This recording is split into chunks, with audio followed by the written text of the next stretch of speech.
Time for another week of football on the winning ticket.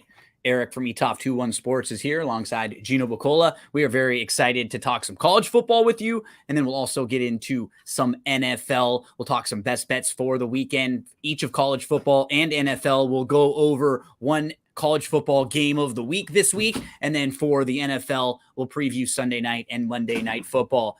Eric, buddy, 1 week of the NFL in the books. We're already on to week 2. We saw a Thursday night football game last night that looked like a lot of the Thursday night games do. Kind of ugly early. Philly ran all over Minnesota. Then there was a little fighting on the sideline there. Philly hasn't looked necessarily pretty, but what's nice, through 2 weeks, they've already got 2 victories, and it doesn't really matter how you look as long as you get them done, right? No, historically speaking, if you win 2 games, you're in the playoffs. I really didn't like their game plan to start the game, but they leaned on that offensive line. Minnesota obviously got tired. Minnesota had some injuries on their front, on their offensive line front, which kind of hurt protecting Cousins. Cousins had a sneaky good game, 31 of 44, 4 TDs, no INTs. It wasn't on him because they lost. Some of that regression to the mean again, right? I will say this, we talked about it. Stuff always kind of evens out. There was a point where the Vikings were averaging 7 yards per play, and they were losing. Turning it over. Jefferson, the fumble outside of the end zone. I will say this: if you are an adult and you make an Instagram account and you DM a professional athlete, maybe you shouldn't be betting. That's all I'm going to say, because that was pretty low in my eyes. But, interesting game. Vikings are going to be up against it. If Chargers lose both 0-2 next week, that could be a very interesting game. Regression to the median, and the Eagles. I feel the Eagles are just kind of there. We're not going to see what they are until they come playoff time. Until they need to. Yep, exactly. So we'll start in the world of college this week, and then we'll bounce on over to the NFL. Eric, I believe you and I each have a couple college plays too, and then we're going to get to our college game of the week that we're going to discuss. So let's start in the world of college football. You have a play, going to go a little contrarian right off the bat to start, right? All the rage right now. Deion Sanders. Everybody's talking about Colorado. After a couple weeks, they're all the way up into the top 20, and they've been playing well, but they're the type of team that you dive into their games. I think the scores are a little overinflated. I don't think they've really been tested quite yet. I don't know if Colorado State has the talent to test them, but this number is just ballooning now, and they're at College Game Day this week, right? So there's just all this hype for them. This is more just a situational spot. Colorado just beat TCU, national finalist. Just beat Nebraska. And their rival. Next week, they start Pac-12 play with the Oregon Ducks. The week after that, they have USC. They have Colorado State this week, who's coming off a bye. Played Washington State, and you know what? Washington State, they're looking pretty good. And they have a similar type of offense, right, that you may see from Colorado. So what's sort of nice about what happened with Colorado State, they played a team that's kind of a good template for this team, and then they got a bye. Yeah, so they got time off to work on what they experienced, right? Exactly. They're on extended rest. I'm just playing the situation here. They're not a good team, right? Nobody's pretending like Colorado State's good. They've been great. But he's playing both sides over 120, 130 plays a game. He can't keep this up for the whole season. I'm not hating on the kid. He's a talented kid. But eventually that wear and tear is going to wear down on him. And you have conference play on deck. If you get up big, you're going to rest. You don't want to show too much. Rivalry game for Colorado State. Colorado State on extended rest. I'll take them here plus the 24. Yeah, they're not a talented roster, but it's just a good situational spot. Colorado is going to continue to get a little bit overinflated. Again, not a hater on Deion, but as gamblers, we always have to do this. We have to play against teams like this that are really overvalued and numbers that are way, way different than they were not long ago, right? It's always about the value in the numbers there. So Eric, one of Eric's first plays of the week comes fading Colorado, and playing Colorado State plus the 24. Eric, I'm going to go to Ohio in here. They're playing against Iowa State, and Iowa State cannot score. Their team is dealing with gambling suspensions, all sorts of off the field stuff. Their head coach may be on the hot seat. They're just not a lot of good energy coming out of there. For Ohio, their quarterback is very good. Rourke, he started the opener 8 for 10, and then he got hurt at the end of the first quarter, like early in the first half in that first game. And following that, they end up losing the game to San Diego State. Then last week against Florida Atlantic, he ended up playing. A lot of folks didn't think he might have played. He looked a little bit better. So now I'm going to give him another week to be healthier. Maybe we can get something closer to what the version of this guy is supposed to be. This Ohio team, their offense was projected to be way better than it's been early because of this injury, right? Your quarterback, your stud quarterback isn't at 100%, so they're not really firing. What they are doing well is playing defense.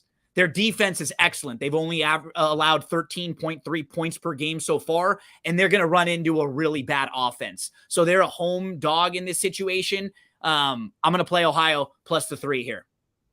I like it. I like that play a lot. Going to a MAC school right after you had played Iowa, emotional game, you battled all the way back, and then you unfortunately lost. I don't know. Like this Iowa State team, I was high. I was actually going to bet they're over on their win total until everyone started getting suspended because of betting. So I like this play. I think they're a live dog here. Okay, Eric, let's head for you to your next play. Talk to us about where you're heading for your second college football play. I am going to Pitt. I'm taking Pitt here plus the 3. Carter for West Virginia is injured. Even if he goes, he's going to be on a snap count. He is their most electrifying player, their biggest game breaker. If he can't go, that's really going to limit West Virginia's offense. Pat Narduzzi he's the Pitt's coach. He is 60% ATS off a loss. I had big questions about this West Virginia defense. I just don't know if they're going to be able to generate enough stops against this Pitt offensive line. It's a good offensive line. I think they're going to lean on the run game. I think they're going to move the ball. This is going to be a good bounce back spot after that loss to Cincinnati. End of the day, I just don't trust West Virginia's team. I'll take Pitt here plus the 3. Okay, Pitt plus the 3 for Eric's second game. My next game, Eric, in the world of college football. I was getting a little ahead of ourselves into the NFL. I'm going Mississippi State plus 9.5. They're at home. They're playing LSU here. You know, I've not really been impressed with LSU. They're coming off of a big win where they scored 72 points against Grambling. It was 72-10. The start of that game, the first 3 drives, Grambling had 232 yards on the first 3 drives of the game. They went 7 plays, 83 yards, and scored a touchdown. Then on the second possession, Grambling went 12 plays, 80 yards, and kicked a field goal. Then on the third possession, they went 9 plays, 69 yards, and missed a field goal. What I looked at and took out of that and watching that game and then looking back at all the advanced stuff after was it wasn't like those were fluky scores either, right? Or like, they had one big blown coverage where they just broke away. Those were sustained drives. 7 plays, 9 plays, 12 plays. That was just hit you in the mouth, like coming at you. And that right now, Eric, is what Mississippi State is. It's incredible to see how quickly they've transitioned. This is no longer that rest in peace Leach air raid type. This is a running system now. They've been really, really leaning on the run. They only passed the ball 17 times against Arizona. Look, I don't think Mississippi State looked that fantastic, but their defense is better. And I think they can actually throw the ball more against this LSU team. They haven't been able to throw the ball as much, but they're led by a very good and capable quarterback. And I think Mississippi State can target the LSU secondary. We saw Florida State do that. Grambling even did it early, but they weren't able to really do that because LSU's talent is just so much better than what they have. But Mississippi State can attack this secondary. I think they had 4 or 5 new players in the secondary this year for LSU. So that unit is still figuring it out. There were a lot of transfers. I don't think it's one of their strengths, Eric. I'm leaning on Mississippi State. Plus, you can see 9.5 at home here as the home dog against LSU. And I had read this is one of LSU's longest rival. This is the 117th meeting between these two. Eric probably has thoughts on all 116 prior meetings too. That's how sharp he is when it comes to college football. Any thoughts on this one, Eric? I would definitely lean toward Mississippi State here. It's always interesting how these college teams with these young kids happen after they quote unquote have their national championship dreams busted, because they came in with high expectations. This is one of the teams that was favorite to make the college football playoffs. You lost to Florida State. You're up against it. First game of conference play. You know what I mean? Like how are these kids going to be? Mississippi State, the lean for Eric. That's one of my plays. Let's get to the game of the week this week. I got to say, you and I found some spots, obviously, and when I'm betting games, races, I don't care what the level of anything is, right? If I can find an advantage in the number, +7 is the same anywhere you get. -110 or 5-1 is all the same no matter what you're playing. This week, from just an overall intrigue standpoint, not a good slate, right? Just like when we were thinking about games to talk about, some of the mainstream games, the only one that really jumped out was this next game that we're going to talk about, Tennessee, Florida. So that doesn't mean there can't be great games, but just on paper, not a lot of top tier programs or big rivals going against each other. Eric spoke about one of them with Colorado State in the rivalry, but we have Florida hosting Tennessee. And I was listening to the guys on the Bet the Board podcast, and they had mentioned just right off the bat, when you look at this number, you got to probably scan your brain and think, like, how many times have we seen a number like this in Florida, where Tennessee is favored by almost a touchdown in Florida? They went and looked back since 1975 in a lot of the databases. It's only happened. Florida was a field goal favorite one time. Then there was like 2 other times where they were favored by like 1 or 2, or it was a pick 'em. And in all of those cases, or in all the cases when Tennessee was slightly favored, never this big even, Florida still won in those games. And that's historical, right? Those are different teams, different programs, different everything. But I look at these two teams, Eric, and I haven't been all that impressed with Tennessee for them to be laying this type of a number. Even in what they've done well this year, their defense has been a little bit better than their offense. So I'm surprised that they're laying a number like this, because they didn't beat up on Austin Peay last week. They were very sloppy. Maybe they were looking ahead, but I don't know. It's hard to say look ahead when you have a team of a whole bunch of new pieces. This team lost Hooker, Hyatt, Tillman, right? They had 4 guys that were drafted in the NFL draft in the top 100, top 80 or so. Those guys, you lose all that talent. That's hard to immediately refill. And Milton's solid, right? He's got a huge arm. But the thing about Milton, even though he has no interceptions, he's not all that accurate. He's not consistent. He doesn't seem like he's all that confident running the offense right now, like a true point guard or quarterback leader of the room yet. He hasn't been as good running himself. Like athletically, he's supposed to be able to move a little bit better than he has shown. He got stuffed on like over a third of his run plays against Austin Peay. Like, you just look at a lot of the numbers in that game. They had dropped passes, 10 penalties. They lost the time of possession in that game almost double. Tennessee did. They had 2 less first downs. They were 3 of 12 on third down. And now they're going to play a top 30 defense on the road at the Swamp. Yep. I like Florida here.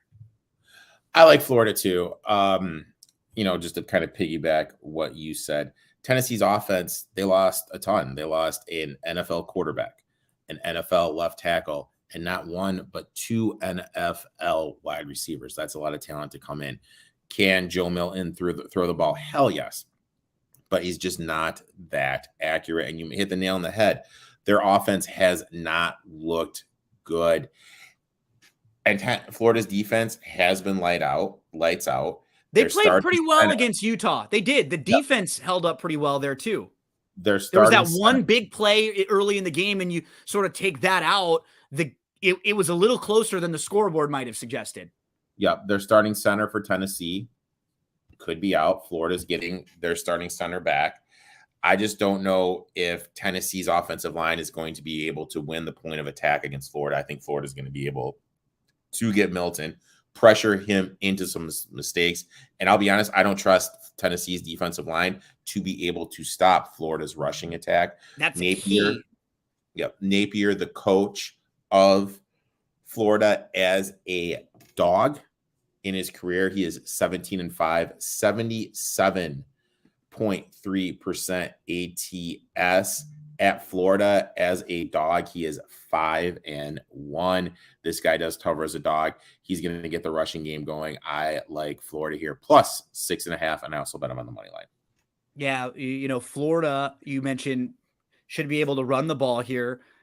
Looking at Pro Football Focus, Tennessee has graded out as a bottom 15 Power 5 run defense. So of the Power 5 teams, they have not been good so far in their grades, even against inferior opponents. So now you've got I'm not pretending like Florida is a national championship contender this year. They're not an unbelievably talented version of Florida, but they still are a step up from what Tennessee's been playing. This is still going to be a very tough environment to go play in for someone like Joe Milton, and a lot of new offensive pieces here for a center that, if he plays, you mentioned he's been banged up. Is he going to be 100%? It doesn't look like he's going to go, so you're going to have a backup center going. Either a backup or a not 100% center against a tough, talented defensive front of Florida. That's one thing that they do have pretty good, a defensive line there. So just lots of little reasons for me to lean Florida. This number just felt way too big.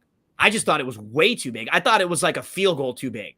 If it was in the 3-ish range, that would have felt, I think, a little bit closer to me. So I'm on the Florida side, as is Eric. Look for the best number you can find there. And remember, when you're wagering, head to DRF Sportsbook. Anywhere in the state of Iowa, any friends, any family members, if you're watching and you know someone that's in the state of Iowa, let them know, oh yeah, football season starting. You can wager legally in the state of Iowa. DRF Sportsbook is up and running, and we have a promo code BOOST. So you use that promo code, it'll give you all the way up to a $350 deposit match bonus. Fast 350 anywhere in the state of Iowa. Eric, buddy, one more thing, Michael is 42% ATS as a road favorite of 3.5 or more. Any other thoughts on college football? No, I think days like this always are kind of sneaky because they turn out to be good. Yeah, they're because you go into it not expecting much. Yeah. And so a few of these games just jump out at you that you're not. Like maybe we get a really competitive Colorado State game, right? Yeah. That we're not expecting. Something like that could happen when we're not quite paying attention or looking for it. So good luck to everyone in your college football plays. Remember to head to DRF Sportsbook in anywhere in the state of Iowa, coming to more states soon. Let's move to NFL football. Eric, your first play is one that is going to make me very happy because I'm a Laker fan. I'm also a Dodger fan, and I'm also a fan of the Rammies. And the Rammies got off to a really nice start this year. I, as the pessimistic fan, was very worried when you gave out the Rams last week as a play and you liked them. But, man, yeah. I got to say, their defense looked like they were motivated. They looked like a lot of guys that heard that they're not supposed to be very good this year. Yep. Over and over and over. And we forget, Sean McVay is still a very good coach. Matthew Stafford was healthy. He had a fantastic game based on all of the advanced metrics. They had 300 total yards in the second half alone. They were really good. And I really think the key thing is the starting center, Allen, back. Noblum, the left tackle. The Avila, the left guard. They lead the NFL in running plays to the left. So having that left side locked down is really important for them. Now, some trends that we need to look at. Shanahan as a 7-point favorite or more is only 43.8% ATS. Divisional dogs, 7 points or more, 55% ATS. First 2 weeks of the season, divisional dogs that are getting 7 or more points, because it's kind of like we're going on last year. We're going on perceived notion this early in the season. It still is not built into the line yet. Valued are 67% ATS. When you get no line, just home divisional dogs first 2 weeks of the season, that number 60% ATS. The 49ers game, as soon as Hayward went down, they were able to have their way. They were able to run the ball. I think that game spoke more to the issues with Pickett and with Pittsburgh. Pittsburgh was like, they have issues, but that was like such a bad, almost burn the film game. You can't do that because it was your first week, but we mentioned it, like the second drive, they have a pass that's going to go to Deontay Johnson, and he slips and falls down, and it goes right into the defensive back of the 49ers. Like it was that type of game, you know, like Aaron Donald looked like Aaron Donald. We need to remember that TJ Watt was able to get home. He was able to create pressure. This 49ers team is breaking in 4 new offensive linemen. You line up Donald away from Trent Williams. Also, Stafford, he looked healthy. He hasn't looked this healthy in a long time. Picked apart the Seattle defense. I just feel that this is an inflated line. I know everyone's going to point out that Shanahan is 9-3 against McVay, but most of those came ATS when McVay was the favorite. And it was closer than this. Is a big line for a road favorite like this, right? Right. This is a big number here for the 49ers. Look, Purdy was good, but you still have to question it. There's just a couple plays. Yep. Yeah. You just got to keep questioning it. I'll take the home divisional dog here. Anything over 7. I got it at 8 earlier in the week. If it dips down to 6.5, I wouldn't take it. Yeah, in the 7 or above range, I agree over the touchdown here, because 49ers still feel like they're a level above and some of the teams in the NFC when they play really well. But last week was one of those games where when you watch games back or you rewatch games and you gamble on games, there are so many different versions of what can happen in a game. You can have 2 opponents both play well in a game. You can have a game where one opponent plays well, the other doesn't. You can have a game where both play bad, right? Or an instance like what happened where Pittsburgh played about their worst version and San Francisco was playing about their best version, all in the same game. And those are the games that are hardest to really take a lot out of from the next week, because games don't usually go that way when everything goes right on one side and everything goes wrong on one side. Generally, the 50-50 bounces are more 50-50. And again, it's not saying the 49ers are a lucky team. They are on paper one of the best teams in the NFL, definitely one of the best in the NFC. But they got a lot of favor last week in things that happened, and Pittsburgh just wilted very early in that game. Okay, Eric, let's move to my first play of the NFL week. I'm going to talk about the Atlanta Falcons plus the 1 in here. So they're at home, and the Falcons are playing against the Packers. Both these teams win week 1, and both these teams would love to make the playoffs in a kind of a weak, wide open NFC. The Packers looked good offensively. Jordan Love was very good. He completed 7 of 9 for 105 yards and a touchdown on 3rd down. He led an opening down drive touchdown, 5 scoring drives throughout the game. They were the highest scoring team of the week. But what was nice for them, they were able to lean on Aaron Jones quite a bit as a receiver, as a back. He was the best player on the field in that game against the Bears.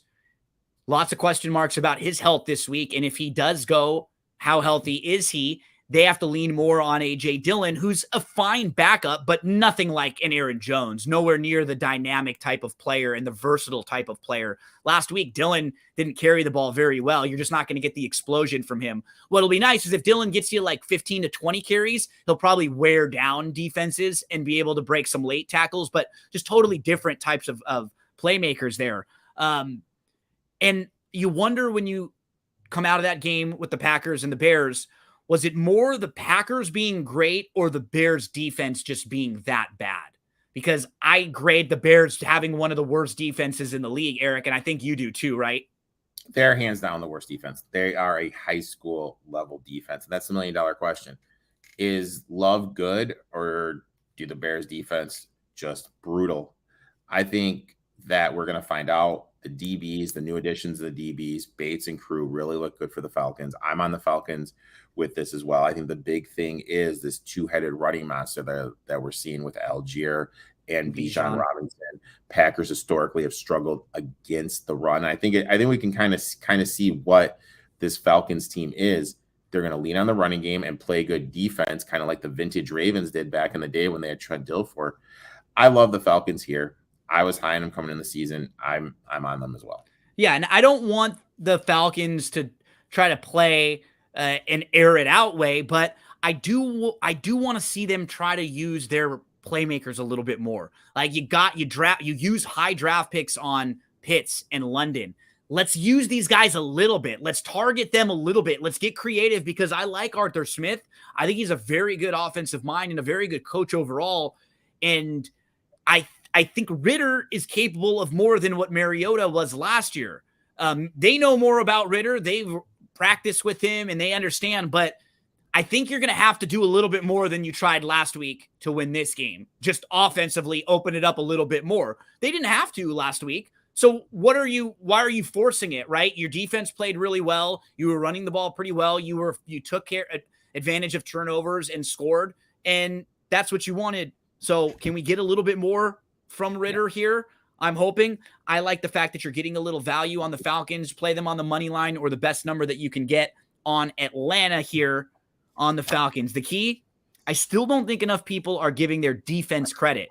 That defense, they made a lot of adjustments. This is a brand new defense. This isn't the same Atlanta defense from a few years back, Eric. So give me Atlanta, and I know you like that one a little bit too.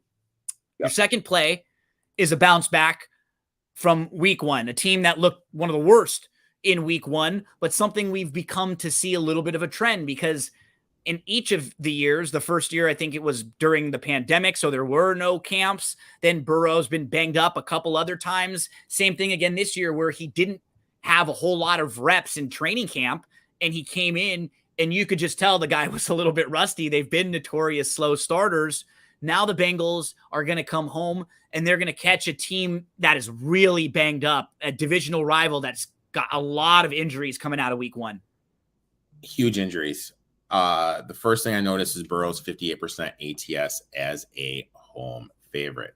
We all talk about buying low, selling high. That's what this is. We are buying the Bengals. We are selling the Ravens. Since 2016, teams that lost by double digits, playing a team that didn't lose by double digits, 67% ATS. This Ravens team, when you rewatch the game, Lamar didn't look that good. Balls were still flowing, didn't throw to the outside well, didn't throw to deep down the middle well. Balls were sailing.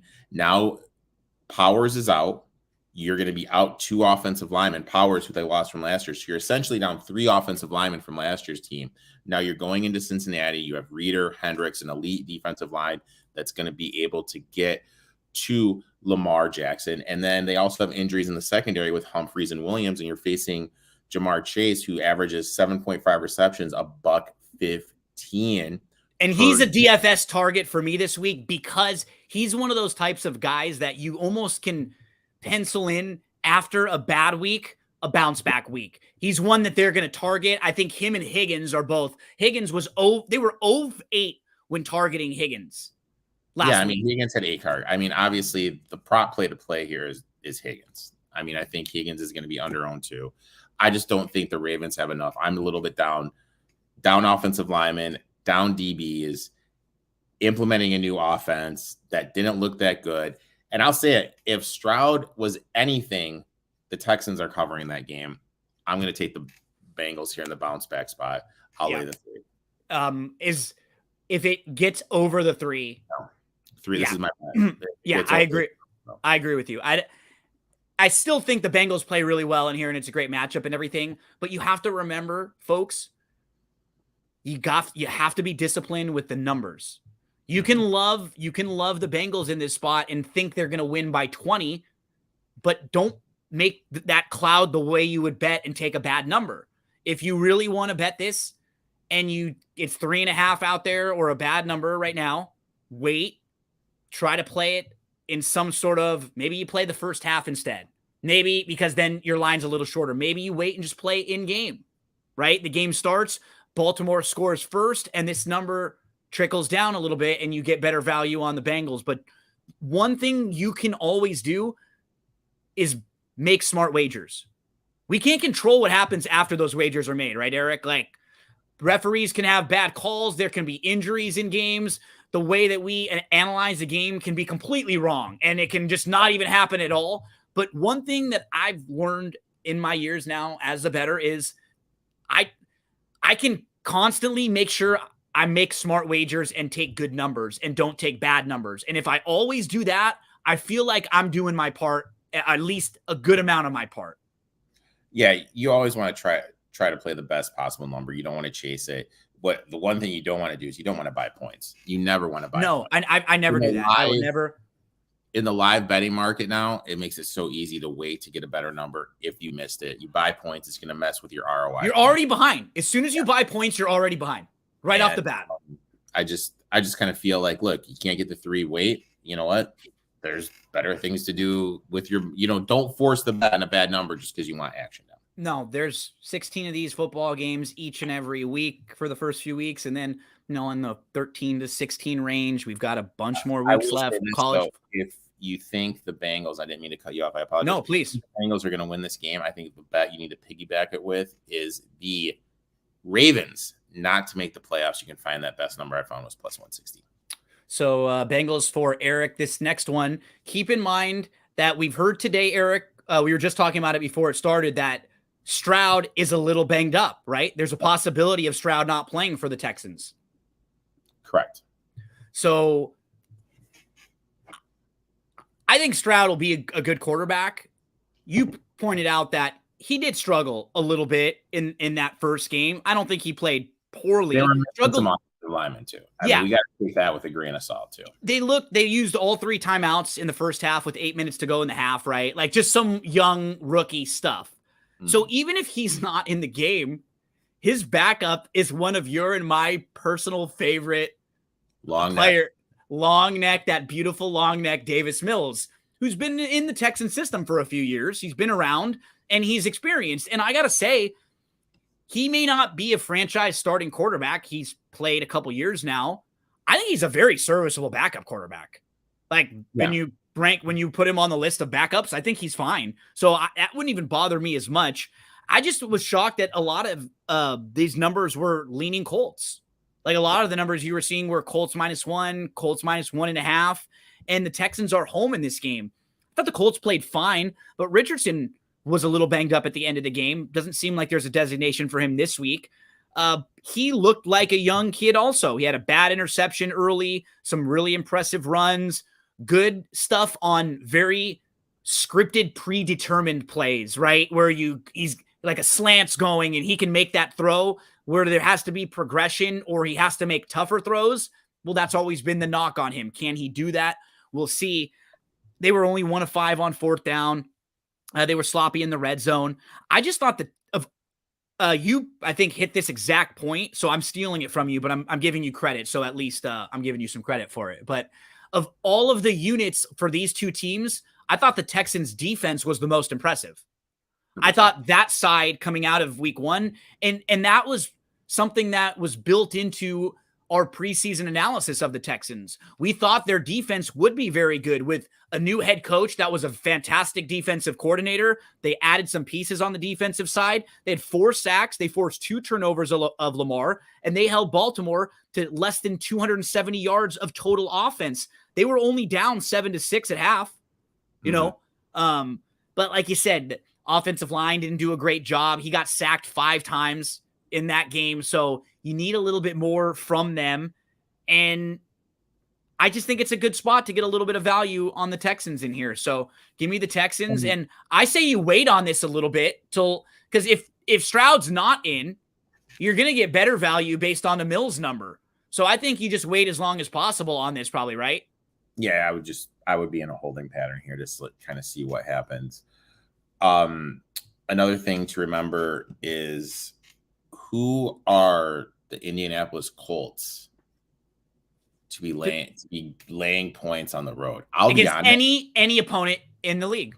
I'll be honest. I'm in an eliminator pool, survivor, whatever you want to call it. Part of me is kind of thinking, do I take the Texans this week? Because when else would you take the Texans, right? They're a team that you sort of like this week, but think about it. Who would be the other opponents?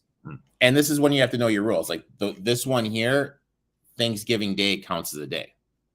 So right away, there's 6 teams right there. You automatically have to wait and hold on for Thanksgiving.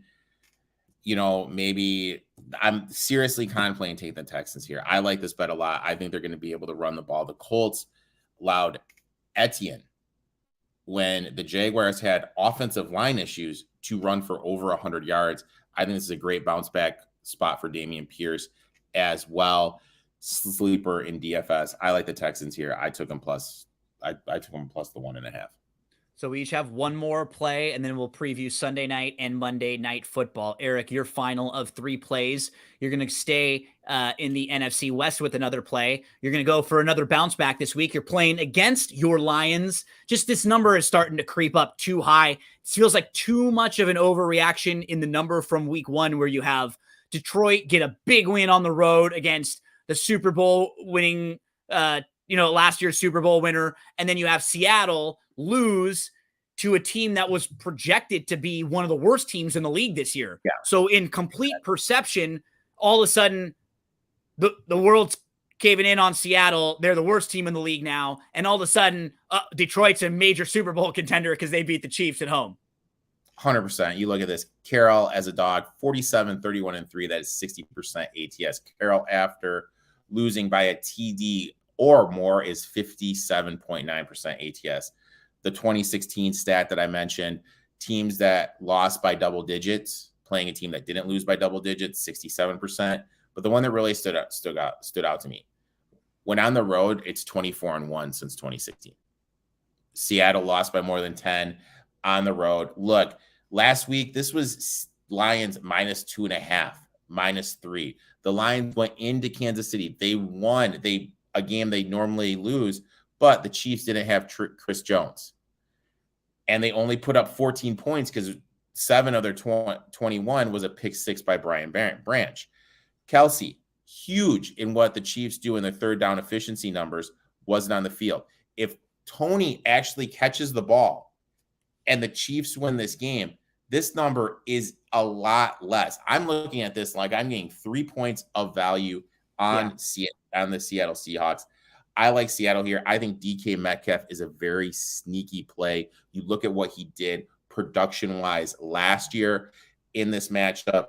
You have Double J for the Lions, a converted safety going in that's going to be one-on-one with DK. That's just an awful matchup. I like Metcalf here in DFS, and I like Seattle here plus the 6.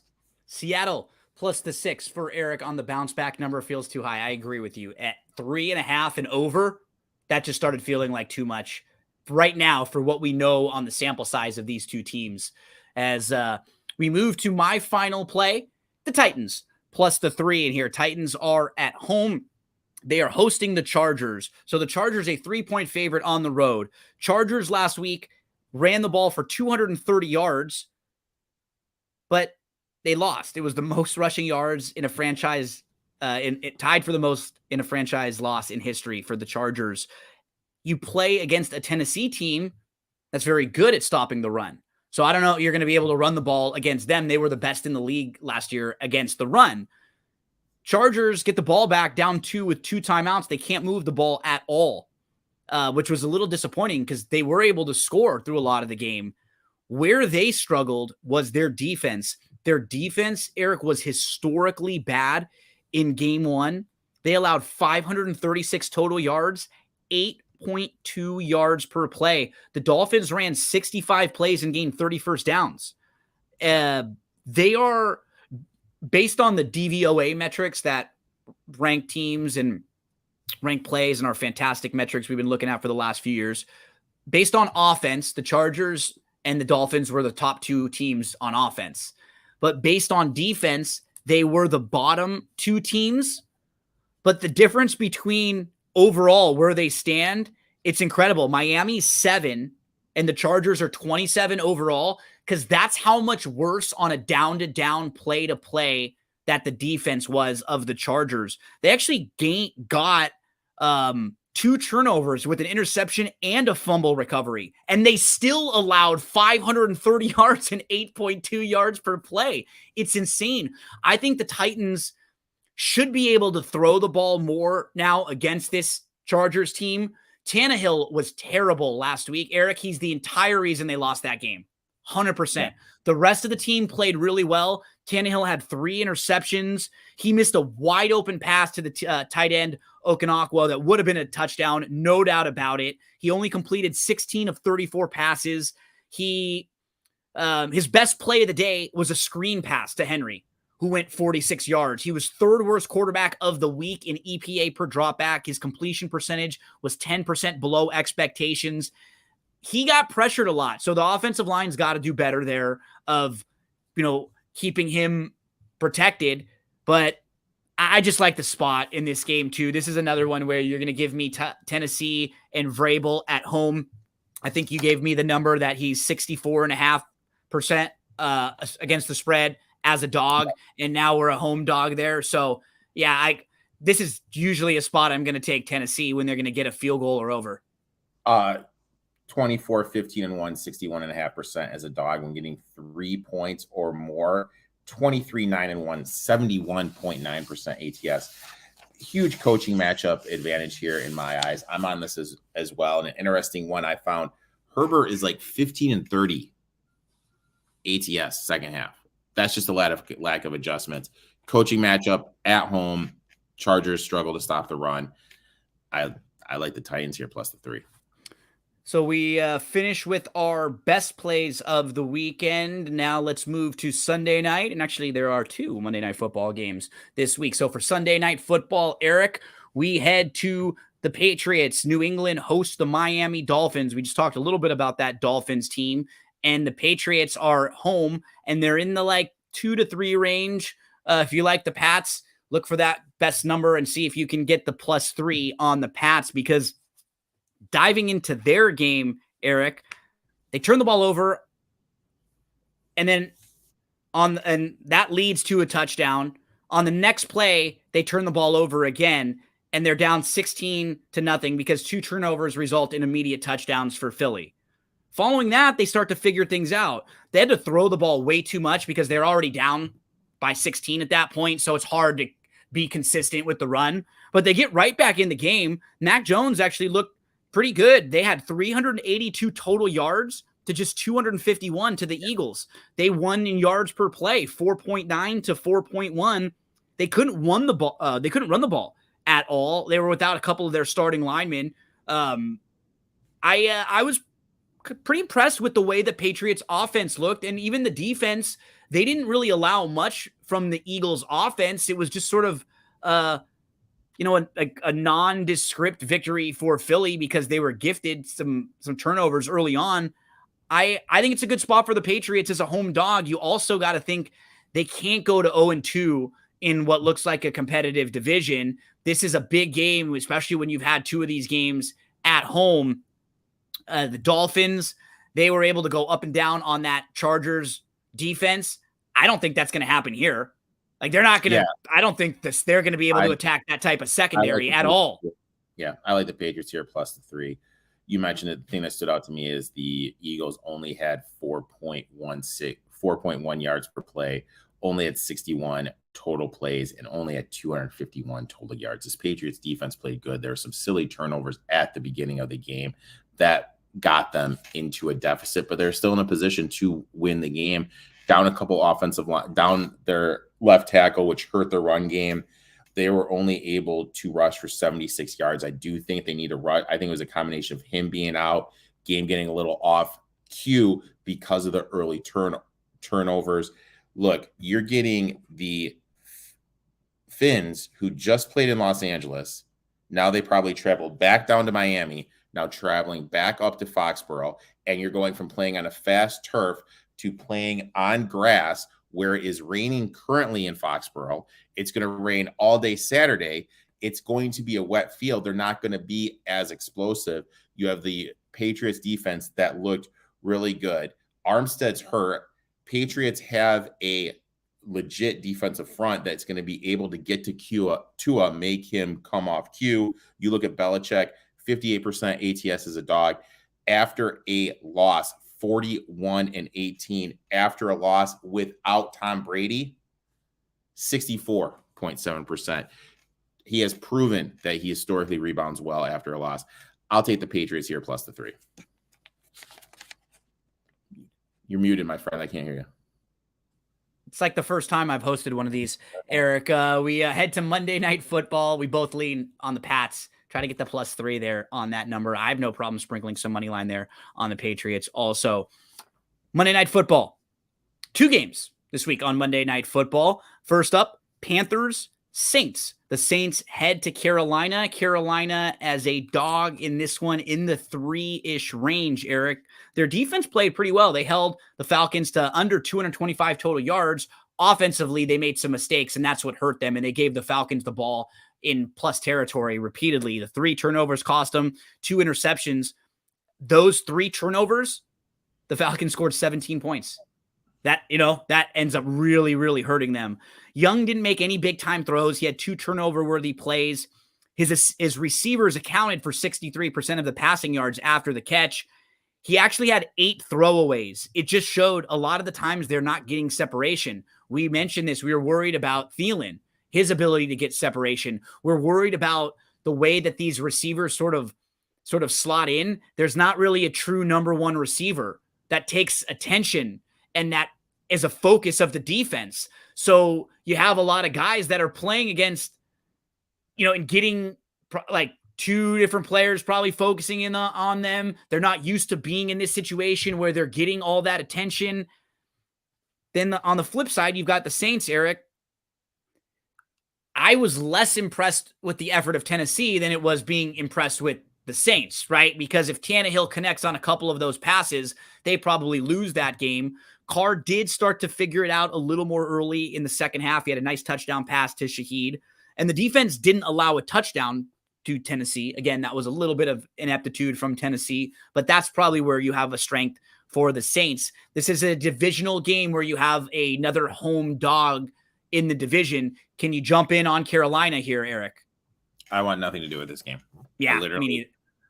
Young, out of all the rookies, Happy Feet, didn't look that good. Really don't like Frank Wright as a coach. Flip side, I don't like Dennis Allen as a coach. I don't trust him to be laying points. I think the one thing that does kind of look interesting to me, no prop is posted yet. The Panthers allowed 131 yards rushing per game. Rookie Kendre Miller looks like he's going to be going. I'm going to be looking for his rushing props just because I think he's going to get some yardage. I think he's going to be the 3rd down back. I think Jamal Williams will be more of the short yardage back, the goal line back. I'll be looking at some Kendre Miller rushing props. But in terms of side or total, look, this is just a pure pass for me. I'm just going to sit back and process the information that's in front of my eyes.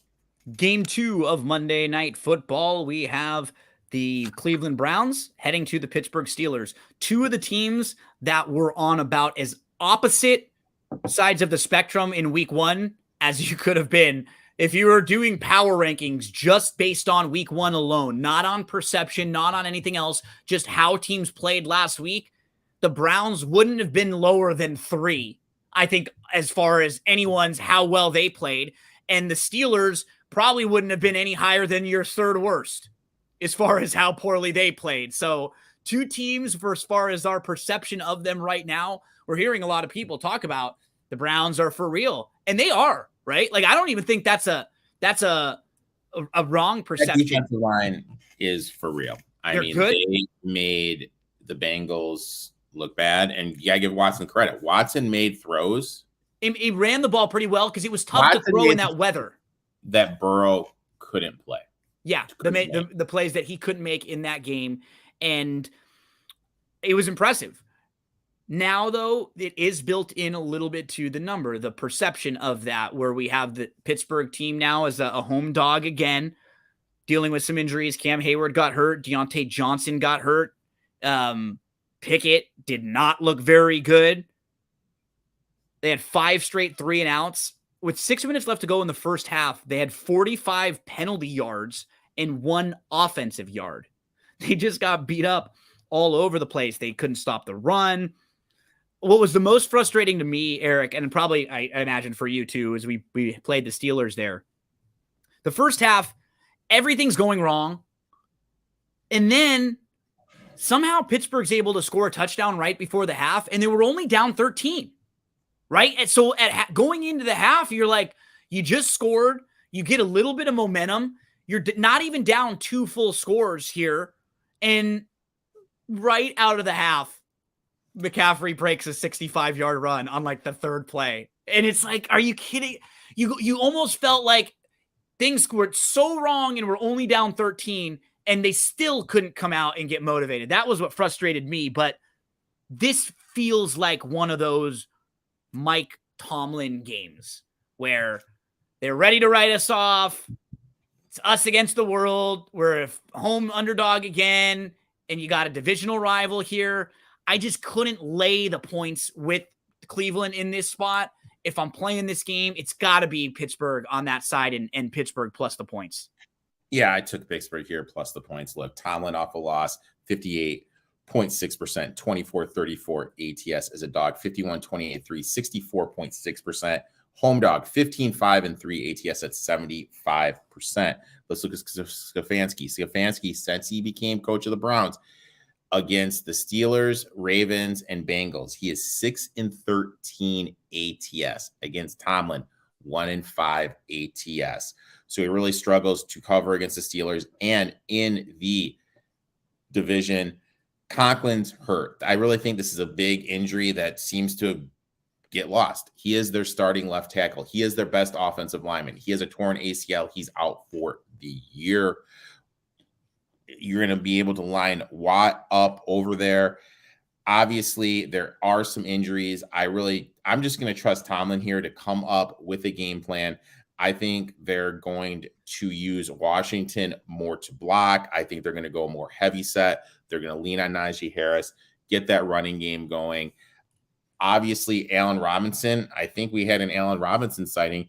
Yeah. Allen Robinson put up some great numbers. If he's going to slide over to the Deontay Johnson role in this offense when he's out, he's going to be someone you can look to target in terms of DFS. And I'll give you a real flyer too, one that I got to look and see exactly how much this week. Calvin Austin.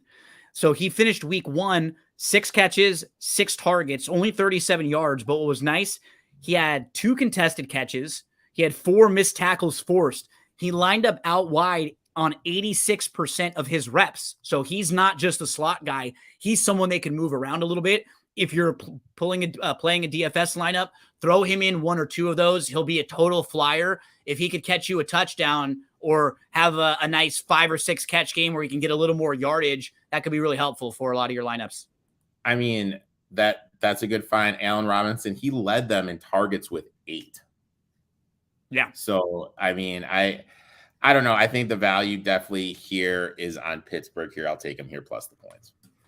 Folks, thank you so much for hanging out with us. Eric, I know you do a lot of stuff throughout the weekend. Are you doing any sort of like live streams or watch alongs or anything like that coming up in the next few days?